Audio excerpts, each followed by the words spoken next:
supuesto, aquí en Estudio de Ciudad Viva al historiador, politólogo, doctor en historia, Gerardo Caetano. ¿Cómo anda, Gerardo? Muy bien, ¿qué tal? Bienvenido.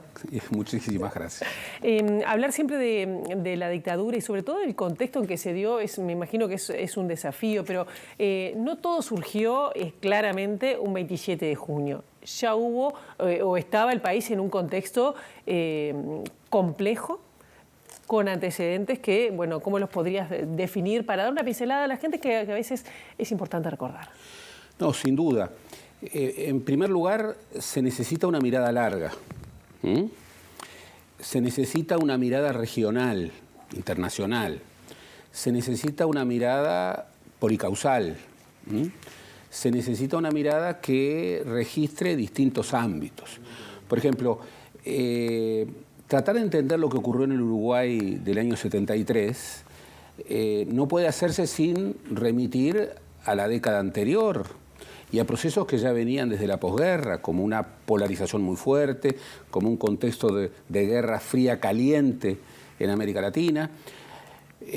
Para ello también hay que comprender la política norteamericana que ya desde la posguerra y en esa lógica de lucha contra el comunismo había incorporado la doctrina de la seguridad nacional, cuyo primer golpe representativo, emblemático, se dio en Brasil el 31 de marzo de 1964. Para entender lo que pasó en 1973 hay que ver a una sociedad, a un país que desde los años 50 había vivido una serie de expresiones de crisis de su modelo tradicional, con el estancamiento de la economía, con la polarización social, con un cierto repliegue del Estado en la atención de los problemas. Y también hay que ver los procesos políticos que finalmente epilogaron, fundamentalmente a partir del año 68, en una polarización violentista, en una confrontación social, y que, bueno, no fueron lamentablemente arbitrados en la elección de 1971. Tuvimos un gobierno liderado por una figura absolutamente exótica en la política uruguaya, un católico integrista que venía de un espacio apartidista como era la Liga Federal de Acción Ruralista, que luego se incorpora en el Partido Nacional, estoy hablando de Juan María Bordaberry, que es senador en el Partido Nacional entre el 63 y el 67, y que luego se incorpora como ministro de Ganadería y Agricultura en el gobierno de Pacheco, ya en una ola represiva, y que luego, un poco sorpresivamente, fue el compañero de fórmula por la fórmula reeleccionista, claramente inconstitucional, de Pacheco Areco, y si no se modificaba la Constitución, como ocurrió, bueno, en la fórmula presidencial de la Unión Nacional Reeleccionista, del grupo de Pacheco. En ese contexto, el cuadro iba forjando, y esto también hay que verlo en una mirada larga, un empoderamiento militar cada vez más importante, que se benefició, pero que no fue generado por el enfrentamiento violento en el país, con gente de guerrilla armada, pero también con grupos paramilitares de ultraderecha. De derecha, claro. Y un golpe de Estado que se da en dos tiempos, y esto es muy importante, porque no ocurrió el 27 de junio. Empezó a ocurrir ya bastante antes, cuando las Fuerzas Armadas comenzaron a desbordar sus marcos institucionales, muy claramente en febrero de 1973. Febrero amargo, diría. El febrero amargo de Amílcar Vasconcellos, que siempre debemos releer, porque fue una visión profética, anticipatoria de lo que estaba ocurriendo. Y finalmente, el acto final de la disolución de las cámaras, de la disolución de ese gran símbolo de la democracia uruguaya, que es el Palacio Legislativo, la sede del Poder Legislativo. Yo creo que eso, y evitar visiones simplificadoras como la teoría de los dos demonios, tal vez la más simplificadora. ¿Y qué es la que vuelve una y otra vez? Una y otra vez, porque en primer lugar hay una lectura intencionada, en la que, bueno, quienes perpetraron el golpe de Estado buscan ser legitimados como reacción ante. Pero peor que la teoría de los dos demonios es la teoría del único demonio.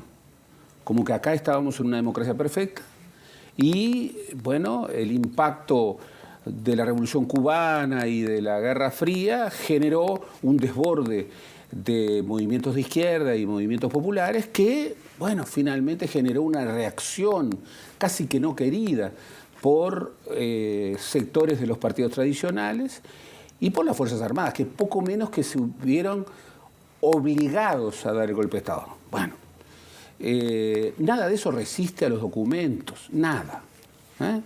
Aquí nosotros teníamos instalado dentro del ejército proyectos golpistas bastante antes de que hubiera revolución cubana y muy claramente en los años 60.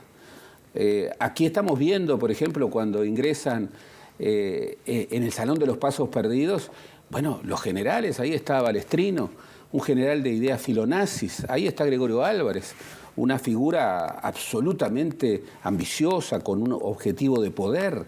O sea, era un cuerpo en donde ya estaba, de alguna manera, emergiendo un proyecto golpista, como emergía en buena parte de América Latina. ¿Era ineluctable que esos golpistas del ejército prevalecieran? No.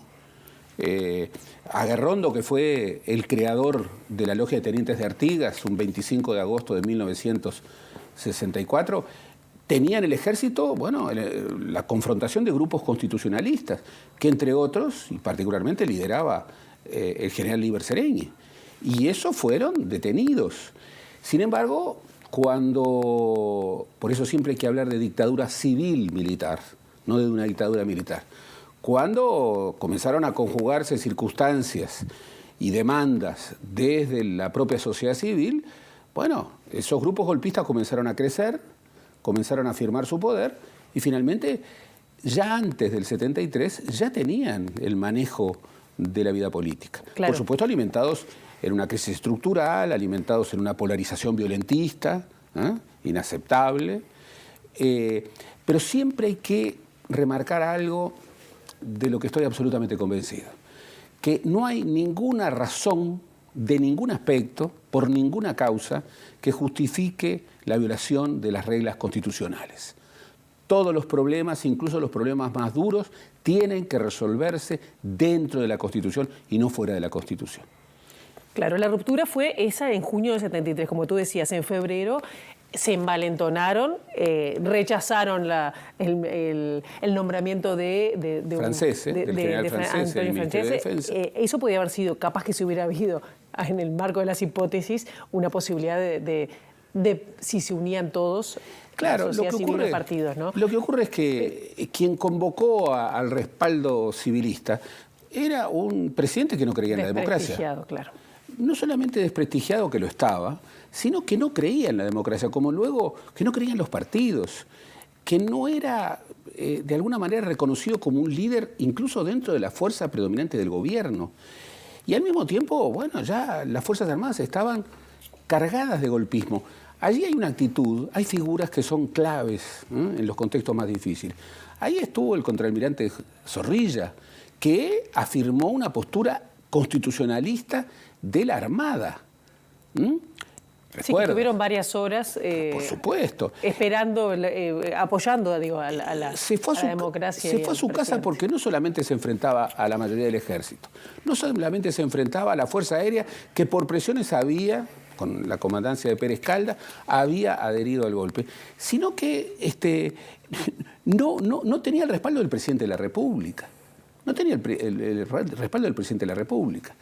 Y el 27 de junio, bueno, es un hecho ominoso, pero hubo quienes incluso respaldaron hasta ese momento a quien entonces todavía seguía siendo, pese a todos estos deterioros, el presidente constitucional, el presidente electo, que era Juan María Bordaberry, pero el 27 de junio tuvieron una actitud diciendo no. Y ahí siempre hay que recordar a quien era el vicepresidente, el ingeniero Jorge Zappelli, que dijo no, y que luego cuando se le ofreció presidir el Consejo de Estado, esa fórmula de pseudo parlamento, dijo no. Es decir, era un hombre que había respaldado a Bordaberry, que venía del cerno empresista del pachequismo, que tenía ideas conservadoras, pero que era un demócrata cabal. Y entonces dijo no. Claro. Gerardo, quiero pasar rápidamente, si se pudiera, los 11 años, pero porque hubo distintas fases tratando de imponer un nuevo orden. En el caso, bueno, primero hasta hasta el 76, me imagino que es un periodo que todavía había un presidente civil, se quiso llegar a un nuevo orden que no cuajó finalmente. Por suerte en el 80, ¿no? No, porque quiero llegar al hoy. No, cuando se ve la dictadura hay que verla en sus múltiples dimensiones. Primero, bueno, la conculcación de todos los derechos, con la afirmación ominosa de un Estado que respalda terrorismo de Estado. El terrorismo de Estado ya había empezado. Antes de junio del 73 ya tenemos varios tortura, muertos, ¿no? Ya tenemos asesinatos, ya tenemos desaparición forzada de personas. O sea que el punto de quiebre no es el 73. Ya antes venía dándose una deriva represiva con participación de las Fuerzas Armadas, incluso, como se ha podido saber en este último tiempo, con participación de las Fuerzas Armadas previas a la transferencia en septiembre del 71 de la coordinación principal de la lucha contra el MLN por parte de Pacheco hacia las Fuerzas Armadas. Es decir, ya existía. La investigadora Larrobla ha reconocido un documento en donde ya se habla del OCOA, de coordinación de la lucha antisubversiva con participación de las Fuerzas Armadas antes de septiembre del 73. Pero también tenemos que pensar terrorismo de Estado, conculcación de todos los derechos, interrupción del orden constitucional, pero también tenemos que pensar en un modelo económico que buscaba un ajuste estructural cuyo supuesto fundamental era una estrategia de la desigualdad.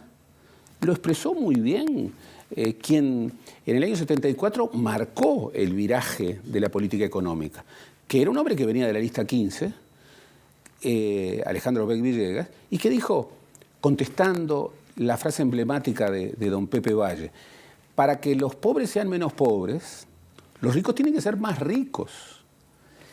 ¿Qué era eso? Bueno, generar condiciones de transferencia de ingresos y de rentabilidad para los sectores más poderosos del capital nacional e internacional, a los efectos de dinamizar un capitalismo que estaba de alguna manera estancado y que eso derramara. Me estás trayendo con esa palabra, el derrame es una discusión actual. Perfecto. ¿Derrame o distribución? Bárbaro. ¿Sabe lo que ocurrió con el derrame?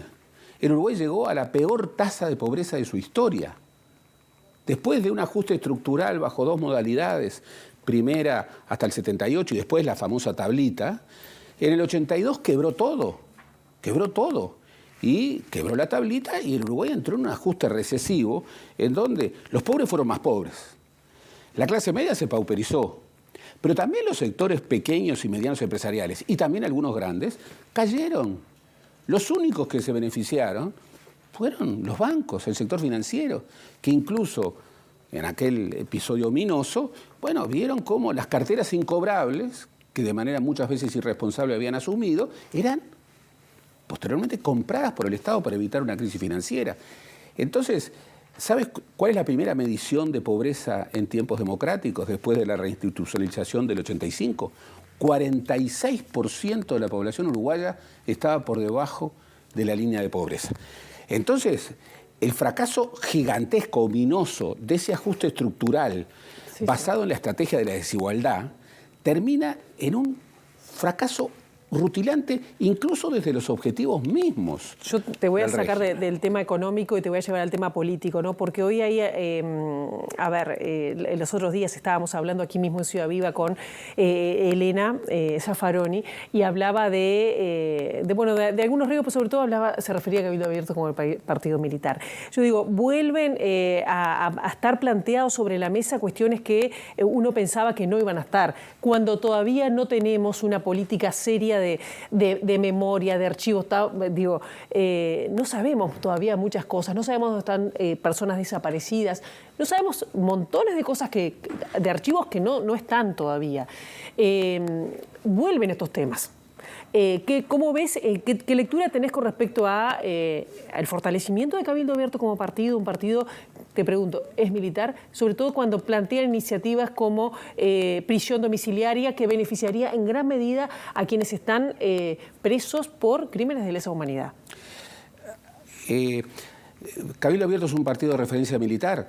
Bueno, Lo dicen los principales militantes de Cabildo Abierto.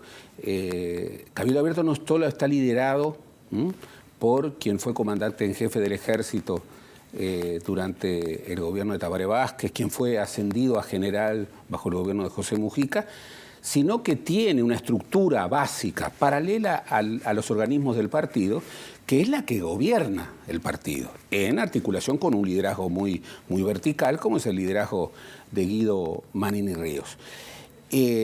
Sus votos, que fueron muy importantes y que hoy dan al partido Cabildo Abierto una representación muy importante en el Parlamento, tiene la llave de las mayorías legislativas, nada menos que un 11% del electorado. Si tú ves el mapa electoral del país, en las distintas elecciones en las que compareció, tanto en las internas, donde sin competencia obtuvo una votación importante, 50.000 votos, como en la primera vuelta, si tú ves el mapa con las regiones militares, los cuarteles, lo que podríamos llamar la referencia de la familia militar, y bueno, tú ves allí un trasvasamiento que es muy claro, se traduce territorialmente. ¿Que fue el único electorado? No, no fue el único electorado. Entonces, hay muchos motivos para advertir la referencia militar de este partido. Pero sobre todo los proyectos, las ideas. Bueno, esta idea de que, bueno, acá hay que dar vuelta a la página. Esta idea que los hechos... Que no solo la lleva Cabildo Abierto, ¿no?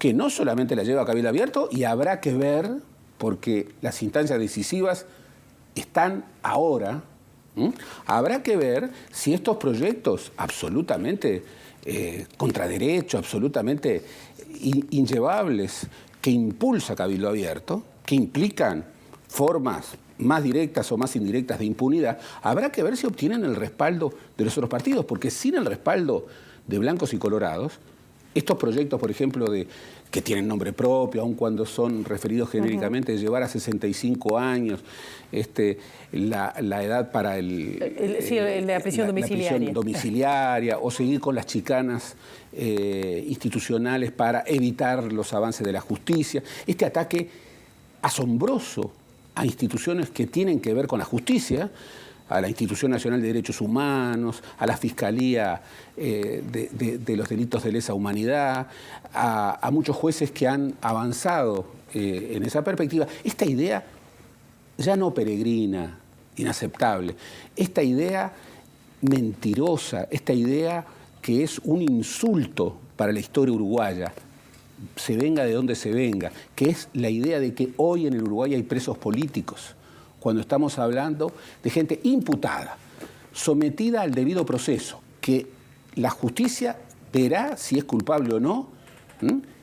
Imputada, se le ha levantado la presunción de inocencia, se ha formalizado, bueno, de alguna manera, ante denuncias de violaciones tan ominosas a los derechos humanos como desaparición forzada de personas, como tortura, como asesinatos. Durante mucho tiempo, y debemos recordar, hoy 27 de junio, se dijo que eso no había ocurrido. Bueno, esta postura, esa visión, ya no puede ser defendida ni por los más realistas que el rey. Entonces ahora se ha entrado en otra lógica. Bueno, que después de 50 años de estos hechos, que por otra parte fueron responsabilidad de otros, bueno, hay que dar vuelta a la página. Bueno, hay que dar vuelta a la página implica desconocer lo que ha sido la experiencia internacional. La experiencia internacional establece, tú sabes, se cumplen 77 años del fin de la Segunda Guerra Mundial. ¿A alguien se le ocurre, por ejemplo, que el pueblo judío debe dar vuelta a la página en la búsqueda de verdad y justicia respecto a quienes perpetraron la Shoah? Bien. ¿A alguien se le ocurre que... O la Guerra Civil Española. O la Guerra Civil Española. A nadie se le ocurre. Una sociedad puede convivir después de una dictadura, después de un pasado tan traumático, con la idea de que es una democracia plena, pero que debe aceptar injusticia, no justicia, impunidad, no verdad, la imposibilidad de acceder a la veracidad. Y no verdad, tú hablabas de los documentos. Y tenemos 30 segundos, mirá que... 20 segundos, 20 segundos. Es un tema serio y vale la pena, pero... En una sociedad donde ha imperado un pacto de omertá, que involucra no solamente a militares, sino también a civiles. Los documentos que existen, sabemos que existen, porque el represor es alguien que no destruye documentos, es un burócrata que los guarda, entre otras cosas porque el documento es un factor de poder. Cuando sabemos que hay documentos y cuando sabemos incluso indicios de dónde están, bueno, vemos un bloqueo persistente a que esos documentos sean sometidos, bueno, al conocimiento público. Por eso, el 27 de junio es una fecha ominosa en la historia uruguaya, pero su recuerdo debe tener un sentido de futuro, siempre un sentido de futuro. Es como cuando uno se mira el pasado, ¿para qué? Y bien, para tener la mejor catapulta para lo mejor que puede ocurrir en el futuro. Y lo mejor, y hay que reafirmarlo una y otra vez, es nunca más.